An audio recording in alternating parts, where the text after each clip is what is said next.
یاور خاموش کن. سلام افغانستان، وقتت بخیر. امروز 24 آگوست 2023 هست.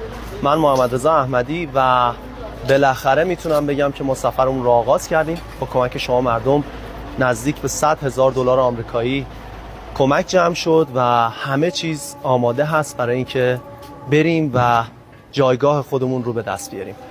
ما سفرمون رو شروع میکنیم به سمت گمرک نیمروز. تو این حین یک قولی هم داده بودیم سفر ولایتیمون رو هم به ولایتایی که میتونیم سفر میکنیم و دعای مردم رو میگیریم. واقعا به این نیاز داریم. همه چیز خوب هست به جز یک مورد.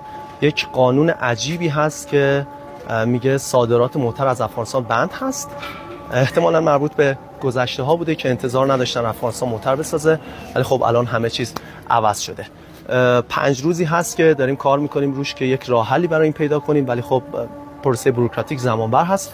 امیدوارم تا زمانی که سفر ولایتیمون تموم میشه و ما میرسیم به گمرک نیمروز این مشکل واقعا حل شده باشه، چون هر یک روزی که از دست میدیم واقعا شانس حضورمون رو توی این نمایشگاه از دست میدیم. این نمایشگاه آخرین فرصت برای شرکت ما و شاید افغانستان باشه. ممنون. تو این سفر سعی میکنیم روزانه به تناوب شما رو در جریان این سفر و این سفر ولایتی بذاریم. ممنون. متشکرم.